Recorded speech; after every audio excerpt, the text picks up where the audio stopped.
जिंदगी हम जीना नहीं चाहते हैं क्योंकि हम गरीबी झेले नहीं थे, लेकिन आज जो भी गरीबी मैं झेल रही हूँ, कभी कभी मैं अपने आप को 2 बार मैं गला ही कस ली थी। इतनी गरीबी बहुत ज्यादा। गरीबी में कैसे जी रही हैं? और सबसे बड़ी बात है कि गरीब पैदा होना गुनाह नहीं है, गरीबी में मर जाना गुनाह है। आपको शादी के लिए प्रपोज किए तो आपने क्या जवाब दिया था? मैं जवाब यही दी थी कि मेरे घर वाले मानेंगे नहीं, हम नहीं कर पाएंगे। आप बताइए, आपको भी प्यार हो गया था इनसे? हाँ, जब ऐसे बड़ी बड़ी बातें देने लगे तो प्यार हो गया था। अपनी मर्जी से आपने शादी किया? अपनी मर्जी से किए थे। माँ घर वालों के खिलाफ? कष्ट इतना था ना कि मैं अपने बच्चे को 2020 में लॉकडाउन था, उस समय बड़े बड़े लोग तो हालत बिगड़ दी, हम लोग तो गरीब इंसान हैं, तो दूध अपनी बच्ची को नहीं पिला पाई थी क्योंकि मैं दौलत शोहरत क्या करनी, एक प्यार का सहारा ही काफ़ी है। आप लोगों ने एक गाना सुना होगा फिल्म में, उस फिल्म से कम नहीं है इनकी लव स्टोरी, जहाँ एक अमीर बाप की बेटी एक गरीब लड़के से शादी कर बैठती है, प्यार कर बैठती है, उसके बाद शादी करती है और ये झोपड़ी में रहती है। बड़ा ही दुर्भाग्य है और इस चीज़ को हम दिखाने के लिए इसलिए आए हैं कि प्यार में पड़ करके लोग ऐसा ना करें ताकि उनको जीवन भर पछताना पड़े। सारी चीज़ें हम बताएंगे। फिल्मों की कहानी एक तरफ होती है और रियल और रील दोनों दो पहलू हैं। रियल लाइफ में क्या होता है, रील में क्या होता है। रील में फिल्मों में कहानी बताया जाता है कि एक अमीर बाप की बेटी एक गरीब लड़के से प्यार कर बैठती है और उसके साथ शादी कर लेती है, लेकिन शादी करने के बाद जो नतीजा निकलता है वो भयावह होता है, देखने लायक होता है। हम बता दें आपको कि ये कहानी कुछ वो फिल्मों से कम नहीं है, बिल्कुल फिल्मों की जैसी ये कहानी है। हम सब चीज़ बताने और दिखाने की कोशिश करेंगे, इसलिए कि प्यार करना कोई गुनाह नहीं है, लेकिन प्यार बराबरी में हो तो अच्छा लगता है। क्या नाम है आपका? मेरा नाम लक्ष्मी है। आप प्यार करके शादी किया है? जी भैया, लव मैरिज शादी हुई है। क्या सोच के लव मैरिज शादी किया था? मैं सही सलामत देख के मतलब की थी। आप एक दिव्यांग हैं, आपको इनके पैर को दिखाइए जरा, इनके पैर को दिखाइए। ये दिव्यांग हैं पूरी तरह से और एक अच्छे खासे लड़के से ये शादी कर बैठे, सही है? जी भैया, सही सलामत है, इसलिए मैं शादी करने के लिए हाँ कर दी थी। आज इस झोपड़ी में रह रही हैं आप, एक अच्छे घर से आती हैं, अच्छे आपके मम्मी पापा मतलब इतने धनी तो हैं लेकिन इतने भी नहीं हैं, ज़्यादा मैं कह सकता हूँ, लेकिन आपको अच्छी से अच्छी घर में शादी कर सकते थे, लेकिन फिर भी आप इस झोपड़ी के घर में कैसे आ गई? बस हो गया इनसे हमसे प्यार। तो देखिए, मेरी गरीबी के लेके नहीं चलना है कि क्योंकि जो है क्या गरीब इंसान नहीं होते हैं। मेरे कहने का मतलब है, एक हम जीवन साथी बनाना चाहते थे, थोड़ा सोचते थे कि अगर सही सलामत रहेंगे तो हम कर लेंगे, और हमें नहीं मालूम था कि मैं इतना गरीब परिवार है। अच्छा, ये नहीं मालूम था? नहीं, ये आप को नहीं पहले बताए थे कि हम गरीब हैं? बताए थे कि मड़ई है और जो है ये पल्ली उल्ली नहीं बताए थे। अच्छा, ये नहीं बताए थे? नहीं। जब आप शादी करके घर आई, सारी लव स्टोरी बताएंगे आपको, शादी करके घर आई आप तो कैसा लगा यहाँ पर आकर के? यहाँ पर जब मैं शादी करके आई थी तो मुझे जैसे लग रहा था कि मेरे पैर के नीचे से ज़मीन निकल गया। अच्छा। उस समय तो मैं बहुत दुखी थी, लेकिन हमारी एक लड़की भी हो गई थी और बहुत ज़्यादा गरीबी थी। इतना गरीबी थी कि एक टाइम खाना नसीब होता था, दूसरे टाइम के लिए सोचना पड़ता था। अच्छा, मतलब खाने तक नहीं मिलता था? जी नहीं। और हमारी एक लड़की थी कि एक डिब्बा का दूध, जो डिब्बा का दूध नहीं होता है, डिब्बा का दूध उस हालात में थी कि मैं डिब्बा का दूध अपनी बेटी को नहीं पिला पाई थी। अच्छा। और हमारी एक सिस्टर है शांति ब्यूटी पार्लर वाली, और जो कुछ भी हमारे साथ हैं, हर कदम पे हमारी साथ देती हैं। शादी नहीं हुई है, लेकिन कोई भी मुसीबत आती है तो हमारी सिस्टर हमारे साथ देती है बहुत। अच्छा। जी। ये प्यार कैसे हुआ आपसे? लव मैरिज हुआ है और कैसे होगा? प्यार कैसे हुआ? लव मैरिज तो समझ सकते हैं कि प्यार करने के बाद आपको लव मैरिज हुआ, लेकिन प्यार कैसे हुआ? प्यार हुआ था, ये जाते थे अपने भैया के मतलब ससुराल। अच्छा। वहाँ जाते थे तो मेरा मायका उधर ही है, वहीं पे है और थोड़ा दूर पे है। तो दुकान पे जाते थे, ये जो आलू की नली नहीं बनती है वही खाने के चक्कर में जाते थे, और मैं सुबह शाम झाड़ू पोछा करने मंदिर में जाती थी। जी भैया, मंदिर में जाती थी तो वहाँ बैठ कर ये नली खाते थे और उधर ही मेरे घर के सामने तरफ मुँह बैठ के कर लगते थे। और मैं जो है जब जाती थी तो मैं बोलती थी, अपने मन में गाली देती थी, भगवती काटा इधर क्या बैठ कर ताकता है, निहारता रहता है, अपने मन में ही इनको बोलती रहती है। तो मुझे थोड़ी पता था कि मैं इन्हीं से शादी करूँगी या इनसे ही मुझे प्यार हो जाएगा। तो प्यार पहले इन्हीं से शुरुआत हुई थी, इन्हीं से पूछ सकते हैं। अच्छा, प्यार कैसे हुई थी आप लोगों को? आप एक भली भांति जान रहे थे कि ये दिव्यांग हैं, मतलब पूरी तरह से चल नहीं पाएंगे अपने से, तो कैसे आपने प्यार कर लिया इनसे? काजल काजल कैमरा सही पकड़। सुन,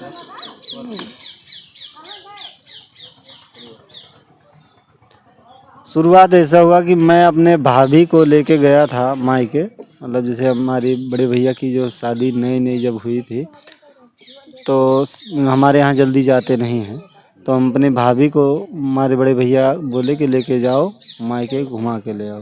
तो मैं वहाँ ही गया था अपने भाभी के लेके। तो अपने भाभी के घर पे रात बिताया। सुबह जो है बाहर निकल के ब्रश कर रहा था, तो ये अपने गांव की एक चाची से जो है बातें कर रही थी। तो हमारी निगाह ब्रश करते वक्त में पड़ गई इनके ऊपर पड़ी। तो ये घुटनों के बल पे जो है खड़ी होकर, मतलब जैसे घुटनों पे बल पे खड़ी होती हैं, वैसे नहीं, पंजा नहीं है इसलिए नहीं खड़ी हो पाती हैं। तो घुटनों के बल पे खड़ी होकर ये बातें कर रही थी। तो हमारी निगाह जब इनके पड़ी, तो मैं सोच रहा हूँ ये अच्छी भली लड़की है, ये बैठ भी सकती है, बैठ के बातें करे या अच्छे से खड़ी हो जाए, ऐसे घुटनों के बल पे क्यों खड़ी है? तो मन में गुस्सा आ रहा था। बस सोच रहा था कि पता नहीं कैसी गुमान में ऐसी खड़ी है। तो मैं सोच ही रहा था, तब तक ये इनकी बातें पूरी भी हो गई। उसके बाद ये खड़ी हुई और खड़ी के छोटे छोटे कदमों से ये भाग के जाने लगी। जब ये जाने लगी, तो मैं इन्हीं को मतलब एक अचंभव सी माना और इन्हीं को मैं देखने लगा। देखते देखते ही ये घर था उसका, मतलब उसी का आड़ हो गया, छुप गया। इनकी शरीर जब छुप गई, तो मैं भाग के आया, अपनी भाभी से बताया। मैं बोला एक लड़की देखा, बहुत अच्छी थी, लेकिन पता नहीं मतलब कैसे। कहीं ना कहीं आपको उसी समय इनसे प्यार हो गया था? हाँ, हो सकता है कि हो गया हो, लेकिन मैं फिर उस हम समय चाहेंगे मतलब फिर कि दोबारी मुलाकात, एक बार आपने देखा, दोबारी मुलाकात इनसे कब हुई आपको? दोबारा हुई। मैं गया, मतलब ये पता लगाया, तो पता लगा गांव में है, तो इतना ही सोच के चला आया। मतलब दोबारा मेरी मुलाकात हुई, मैं इनके सिस्टर की जो है दुकान है, उस दुकान पे मैं बैठा था। तो ये वहाँ पे दुकान के बगल में ही मंदिर है, मंदिर पे ये आई थी झाड़ू लगाने। तो हमारी मुलाकात वहाँ पे हुई। तो मैं नल्ली बहुत ज़्यादा खाता था, और नल्ली खाते वक्त इनका जब चेहरा देखा, तो उसी जगह पे मैं देखा, तो मैं देख के चला आया था। एक दो बार मैं ऐसे आता जाता रहा, मुलाकात नहीं हो पा रही थी। बस उसके बाद एक दिन शायद संजोग ऐसे गया था अपने भाई के ससुराल, और ये इनकी सिस्टर के दुकान पे बैठ के उस दिन भी नल्ली मैं खा रहा था। और ये निकली थी अपने भाभी के साथ कंडा बनाने, उपली बना रही थी, मतलब सीख रही थी वहाँ पे। ये बताती हैं कि मुझे बनाने नहीं आता, आज भी बना नहीं पाती हैं। तो वो बना रही थी, तो मैं इनकी दुकान से जो है मैं आ रहा था, तो रास्ते में ही बना रही थी। अपने भाभी के यहाँ जब जा रहा था, तो रास्ते में ही बना रही थी। तो इनकी भाभी से मैं बोला, भाभी जी नमस्ते, और इनसे भी बोला नमस्ते सर। तो ये नमस्ते बोले, उसके बाद ये ज़ोर से हंसने लगे और बोले जीजा जी मुझे उपली बनाना नहीं आता है और मैं सीख रही हूँ। तो मेरे दिल से ये निकला कि बहुत ही अच्छा आप काम कर रही हो। जहाँ पे आप जाइएगा, आप जैसे पैर से दिव्यांग है, उस समय जो है हमारे दिल में ये था दिव्यांग, बोला नहीं था मैं। तो मैं पहले गैस की जो है इतना सुविधा नहीं थी, तो मैं बोला कि जहाँ पे आप जाइएगा तो आपको दिक्कत नहीं होगी, कंडा आपके घर पे ही हो जाएगा, तो आपको खाना बनाने में आसानी ही होगी। यह सोच के हम इनको जो है बोला कि बहुत ही सुंदर काम कर रही हो, जहाँ पे जाइएगा आपको दिक्कत नहीं होगी। तो ये नाराज़ हो गई उस समय, बोली हमारा मज़ा ले रहे हो, मजाक कर रहे हो, ऐसे बोल रहे हो। बोले आपको वैसा शब्द नहीं बोल रहा हूँ जिससे आपको बुरा लग जाए, ना ही आपको गाली दे रहा हूँ। मैं ये बोल रहा हूँ, हमारे कहने का मतलब ये है कि आप जहाँ पे शादी करके जाइएगा आपको दिक्कत नहीं होगी। तो ये बोली जो अच्छे भले हैं उनका कोई ठीक मतलब सहारा ही नहीं होता है, हम तो दोनों पैर से विकलांग हैं, हमारा कौन सहारा देने वाला कौन है। जब ये बात मुझसे उसी वक्त बोली तो हमारे दिल में मतलब जैसे बहुत ज़्यादा कष्ट हुआ। मुझे उस समय सुझाई ही नहीं दिया, बस तुरंत उसी वक्त इनके भाभी के सामने मुझको डर भी नहीं लगा कि इतने बड़े घर की लड़की हैं ये। और अगर बड़े पता घर की मतलब आपके ससुराल वाले मतलब बहुत बड़े घर के लोग हैं। जी बड़े घर के हैं। अच्छा। जी उनके पास मतलब ये मान के चलो कार भी है, ट्रैक्टर टाली भी है, 4-5 बाइक भी हैं, यानी कि ऊपर वाले के दुआ से उनके पास हर एक सुविधा है। तो मैं मतलब उस समय डर भी नहीं लगा मुझे कि मैं अगर ऐसा बोलूँगा तो मुझे मतलब दंडित कर सकते हैं। बस जैसे ये बोली वो उसी वक्त मैं बोला कि आपसे एक शब्द बोलना चाहता हूँ, अगर आपका जो है अच्छा लगे तो बोलना, और अगर अच्छा नहीं लग रहा है तो वो भी बताना, लेकिन प्यार से बताना। बोली क्या है बताओ। मतलब इनकी अकड़ भी वैसे थी जैसे ये बड़े घर की थी, वैसे अकड़ भी थी, आज भी है। तो हाँ जी आज भी है, बोली वही है। तो ये बोली क्या है बताओ, तो मैं बोला कि मुझसे शादी करोगी। अच्छा। तो ये मुझे गाली देने लगी, क्या समझते हो मुझे, ऐसी वैसी हूँ एन तेन, मतलब जो भी बोलने लगे। तो मैं इतना बोला कि देखिए आप नाराज मत होइए, मैं आपको गाली नहीं दे रहा हूँ ना ऐसा कुछ शब्द बोल रहा हूँ जिससे आप इतना नाराज हो रही हैं। आप अपने घर में समझ लेना, अपने सदस्यों से पूछ लेना, अपने माता पिता भाई बहन से सबसे पूछ लेना, यदि अगर मतलब सहमत हैं तो बताना, नहीं सहमत हैं वो भी बताना। इतना ही बोल के मैं भाग गया इनके पास से, क्योंकि हमें भी डर था कि बड़े घर की लड़की हैं, ज़्यादा तेज़ बोल देंगी तो हमारी भी कुटाई हो जाएगी, इसलिए मैं भाग लिया। कब गए वहाँ? भाग लिया तो काफ़ी दिन के बाद एक दिन रक्षाबंधन का त्यौहार पड़ा, तो मैं काफ़ी दिन से इंतज़ार भी कर रहा था कि मैं कब जाने को पाऊँ। मतलब कहीं ना कहीं आपको इनसे प्यार हो गया था? ऐसा ही था ऐसा ही था। जी, क्योंकि इस समय इनसे बातें चीतें तो कभी हुई ही नहीं थी, बस इतना ही बोल दिया था। तो मुझे एक दिमाग में खुटक रहा था कि वो लड़की पता नहीं क्या सोची होगी, घर वाले पता नहीं पूछी कि नहीं पूछी, बस यही सोच रहा था। तो काफ़ी दिन के बाद मेरे दिमाग में मतलब एक दिन रक्षाबंधन का त्यौहार आया, तो हमारे भैया बोले कि लेके जाओ अपनी भाभी को और रक्षाबंधन बनवा के ले आओ। तो मुझे जिस दिन का इंतज़ार था वो दिन मिल गया जी जी। तो जिस दिन का मुझे इंतज़ार था उस दिन वो मुझे मिला, बलराम भैया को तो भेज दीजिएगा।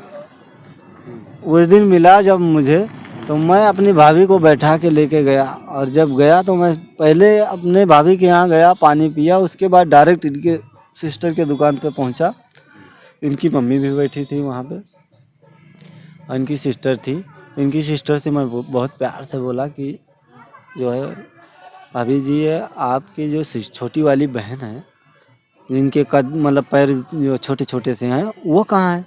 तो वो बोली कि वो जल गई हैं और जो है बेड पे लेटी रहती हैं, कहीं आ जा नहीं पाती हैं। तो सुनकर तो बहुत कष्ट हुआ। फिर उसके बाद मैं क्या किया कि मुलाकात कैसे होगी मैं सोच रहा था, भाग के आया, अपने भाभी से बताया। जब अपने भाभी से बताया तो हमारी भाभी बोली कि कैसे जल गई। तो मैं बोला आप चलोगी तो पता लगेगा, ऐसे थोड़ी ना पता लगेगा, सुना मैं आपसे बताया। तो बोली हाँ जाएँ चलेंगे। तो हमारी भाभी अपने घर में मायके में पता मतलब पूछ के उसके बाद बोली जा रही हूँ मिलने। तो बोली जाओ। तो गांव में बेटी बहन जाती ही मिलने, तो बोली तुरंत जाओ। तो हमारी भाभी जो है आगे आगे जा रही थी इनके घर पे, मैं पीछे पीछे जा रहा था। तो इनकी मम्मी जो है, इनके घर के जो बरामदा बना है आगे का, उस बरामदे के सामने ही बैठी थी। तो हमारी भाभी इनकी मम्मी से बातें करने लगी और मैं इनके बरामदे में प्रवेश कर गया। जब इनके बरामदे में प्रवेश कर गया तो ये हमारी मतलब गेट की तरफ अपनी सिरहानी करके लेटी थी और शरीर अंदर की तरफ था। तो मैं पीछे जब गेट से हला तो इनके सिरहानी के पास पहुंचा, तो मैं उधर से नमस्ते बोल दिया। घुसते ही गेट के सामने घुसते ही नमस्ते बोला और तब तक अंदर हो गया। और जब अंदर हो गया तो इनकी पूरी शरीर बगैर कपड़े की उस समय थी। आप अच्छा मतलब जली हुई थी पूरा? जल गई थी जी। उस समय कॉटन का कपड़ा रखा जाता था शरीर पे, लेकिन उस समय दवा लगा रखी थी, इसलिए जो है रखी नहीं थी। बस पूरी शरीर मैं देखा तो ये बहुत ज़्यादा, जब मैं नमस्ते बोला उस समय बहुत ज़्यादा गुस्से में घूमी तो गाली देती रही। उसी वक्त मैं बोला सॉरी, मुझे जानकारी नहीं मिली, जानकारी नहीं थी आप इस प्रकार से हैं, नहीं तो मैं नहीं आता। फिर भी कपड़ा वपड़ा ढक लिया। उसके बाद बोली अरे जीजा आप हैं, मुझे जानकारी नहीं थी। तो उस जगह पे बातें चीतें काफ़ी देर तक भाभी से भी हुई। और शादी के लिए कैसे इनको प्रपोज किया आपने? प्रपोज तो वही कर दिए थे कुंडा उपली पाते वक्त। उसके बाद उस समय ये तैयार हो गई थी? जी नहीं, गाली वाली भी दिया था वो समय, बोली भी थी। मैं बस बोल के मैं भाग लिया था। मैं बोला आपसे पूछूंगा जरूर। जब आपको शादी के लिए प्रपोज किए तो आपने क्या जवाब दिया था? मैं जवाब यही दी थी कि मेरे घर वाले मानेंगे नहीं, हम नहीं कर पाएंगे। अच्छा। तो ये रिक्वेस्ट करने लगे अगर आप राज़ी हो जाओगी तो सब राज़ी हो जाएंगे। मैं बोली नहीं हो पाएंगे भाई। अच्छा। तो डायरेक्टरी जब ये नंबर मांगे थे तो मैं बोली नंबर नहीं दे पाऊँगी, मैं बात नहीं कर पाऊँगी आपसे। बोले मुझे बात नहीं करनी, जैसे हमारे भैया के ससुराल में कोई भी प्रॉब्लम आ जाएगी या हमारे घर पे प्रॉब्लम आ जाएगी तो फ़ोन करेंगे भैया के ससुराल नहीं लगेगी, आपके घर पे लग जाएगा तो आप ही बात करवा देना। मैं बोली मैं जाऊंगी नहीं, मैं जाती नहीं हूँ तो कहाँ से बात करवाऊंगी। बोले नहीं किसी बच्चे को भेज देना। तो इनके बातों पे मैंने दिन की भाभी बोली कि अरे नंबर दे दीजिए, कॉल नहीं करेंगे। तो जे नंबर लिए उसके बाद जब घर से निकले अपने भैया के ससुराल से तो रास्ते में ही कॉल किए। तो मैं बोली क्या कौन? तो बोले अरे हम ही ये नंबर चेक कर रहे हैं। हम कहें ठीक है बात आप रखिए, फ़ोन मत करना। उसके बाद घर जब पहुँचे बोले कि फिर फ़ोन लगाए, बोले कि आप शादी करोगी? मैं बोली नहीं हम कर नहीं पाएंगे क्योंकि हमारे घर वाले राज़ी नहीं होंगे। तो हम बोले कौन नहीं राज़ी हो रहा? हम कहें कोई राज़ी नहीं होगा। तो बोले किस मतलब क्यों बात तो करवाइए। तो मैं बोली अपने भैया से बात करवा रही हूँ। हमारे भैया बात किए जब तो बोले हम तुम्हारे घर, तुम हमारे रिश्ते लायक नहीं हो। डायरेक्टली हमारे भैया मना कर दिए। अच्छा। तो ये बोले कि अगर तुम शादी करने के लिए राज़ी हो जाओगी ना तो कोई कुछ भी नहीं कर पाएगा। कि बहुत ज़्यादा मतलब रिक्वेस्ट करने लगे। तो हम बोले हाँ ठीक है हम कर लेंगे शादी। अच्छा, लेकिन आप बताइए आपको भी प्यार हो गया था इनसे? हाँ जब ऐसे बड़ी बड़ी बातें देने लगे तो प्यार हो गया था। ये नहीं बताई इन्होंने कि हमारे घर छप्पर के हैं या मतलब झोपड़ी के? नहीं बताए थे कि हमारा घर मतलब मड़हा है। लेकिन ऐसे थोड़ी था, बताए थे। चलिए शादी हो गई। जी भैया शादी हो गई। अपनी मर्जी से आपने शादी किया? अपनी मर्जी से किए थे। माँ घर बाप वालों के खिलाफ? नहीं नहीं नहीं, माँ बाप को खुश करके ही किए थे। माँ बाप मान गए थे। अच्छा, कितना दिन चला प्यार का सिलसिला आप लोगों का पहले? लगभग 5 साल बाद मेरी शादी हुई थी। 5 साल आप लोगों ने प्यार के बातें की? 5 साल एक दूसरे से बातें? फोन पे बातें की थी। ये तो बहुत बार किए कि मैं आपसे देखना चाहता हूँ। मैं बोली अगर आ जाओगे अपने भैया के ससुराल तो मैं शादी के लिए मना कर दूंगी। अच्छा। वहाँ 5 साल मैं जाने नहीं दी थी। यहाँ 5 दिन नहीं लड़कियाँ बिताती थी। मैं 5 साल ही दावा करती हूँ। मेरे आप यहाँ से नहीं, मायके वाले से जाके पूछ सकते हैं, गांव लोग से पूछ सकते हैं कि लक्ष्मी जी 5 साल अपने मतलब जिस होने वाले पति को बुलाई थी कहीं? कोई भी नहीं बता सकता था। नहीं गया था। मैं शहर में 5 साल इंतजार करते रह गए जी हो। ये शहर में शादी के लिए इंतजार करते जी रह गए। भैया। आप भी इंतजार करते रह गए? हाँ मैं इंतजार इसलिए की थी क्योंकि मेरी बचपन की ख्वाहिश थी कि मैं जो भी मेरा मांग सजाएगा वही मेरा पति का मतलब पति बन सकता है। और मेरी बचपन की ख्वाहिश थी कि मैं अपने माता पिता का नाम नहीं डुबोना चाहती थी। अब इतनी गरीबी बहुत ज़्यादा गरीबी में कैसे जी रही हैं? गरीबी में जी रहे हैं कि आज जो भी कुछ है यूट्यूब के सहारे हैं और यूट्यूब से ही मुझे सहारा मिल रहा है थोड़ा बहुत। और इतना सहारा चाहती हूँ कि मैं मेरे एक पास एक लड़की है, मैं अपनी बेटी को परवरिश कर सके और अच्छे से पढ़ाई करवा सके। अच्छा। जी भैया कितना कष्ट हो रहा है अभी? कष्ट तो बहुत है भाई साहब, आपसे हम क्या बताएं। इतना कष्ट था, कष्ट इतना था ना कि मैं अपने बच्चे को 2020 में लॉकडाउन था। उस समय बड़े बड़े लोग तो हालत बिगड़ दी, हम लोग तो गरीब इंसान हैं। तो दूध अपनी बच्ची को नहीं पिला पाई थी क्योंकि मेरे दूध नहीं हुआ था। जब मेरा बड़ा ऑपरेशन हुआ था तो मेरे मायके वाले ही साथ दिए थे। अच्छा। जी मेरे शरीर में खून नहीं था, मेरा भाई ही खून दिया था।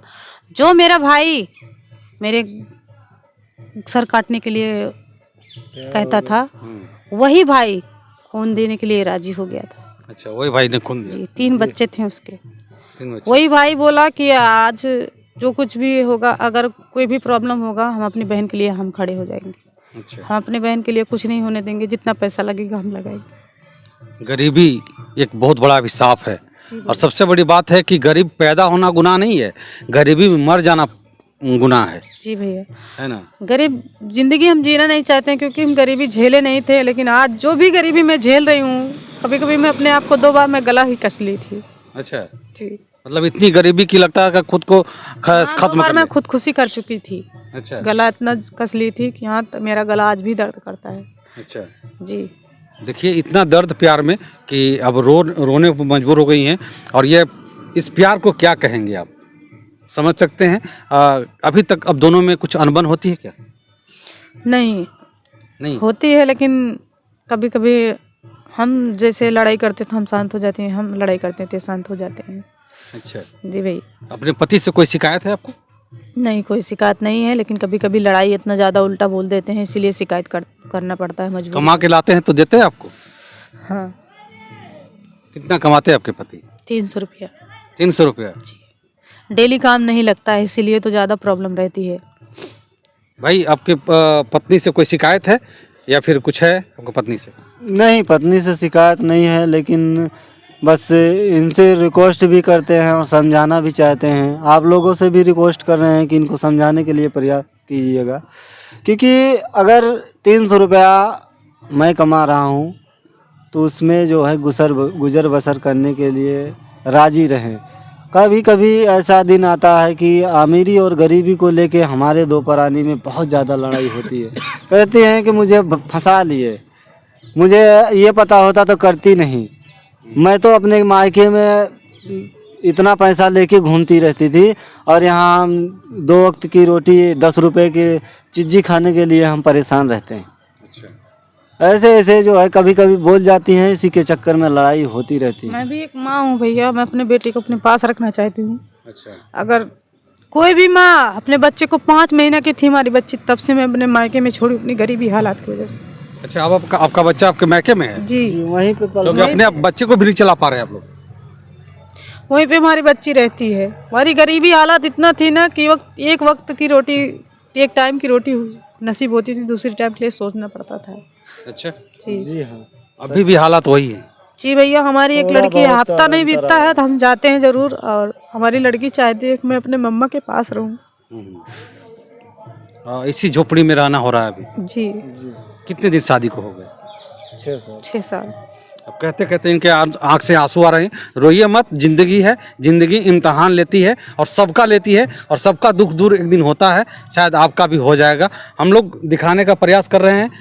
इनका एक चैनल है, कौन सा चैनल है आपका? मेरा चैनल है लक्ष्मी अयोध्या 9096, और फेसबुक पे भी आप लोग सपोर्ट कीजिए। फेसबुक का नाम है, फेसबुक पेज का नाम है लक्ष्मी अयोध्या 9096, उस पर भी आप लोग सपोर्ट कीजिए ताकि मेरी गरीबी दूर हो सके। एक सोशल मीडिया ही है जो इनका सहारा बन सकता है, क्योंकि ये खुद से काम नहीं कर सकते हैं। वो 300 रुपया काम करते हैं। 300 रुपया में आजकल कुछ होता नहीं है। 300 रुपया सब दिन नहीं मिलता है। अगर रेगुलर मिलता काम तो कोई बात होती, लेकिन सोशल मीडिया के माध्यम से इनको जो लोग भी हैं देखने वाले, चाहने वाले, इनको फॉलो करें ताकि इनका आगे का सहारा बन सके। ये अपनी बेटी को पाल सके। अपने एक छोटे से बच्चे को अपने मैके में छोड़ आई हैं, वो अपने बच्चे को साथ नहीं रख रहे हैं इसलिए कि हम बहुत गरीब हैं। एक छोटा सा दुकान हम आपको दिखाना चाहेंगे। ये दुकान है और इसी घर में ये लोग रहते हैं। देखिए बिस्तर भी लगा हुआ है अंदर में, दिखाइए थोड़ा सा, बिस्तर लगा हुआ है और इसी में लोग रहते हैं। इनके पास रहने के लिए पूरी तरह से घर भी नहीं है, लेकिन हम चाहेंगे एक बार फिर से कि इनको आप लोग बढ़ाइए, प्यार आशीर्वाद दीजिए। इसी के साथ बहुत बहुत शुक्रिया, आभार, जय हिंद।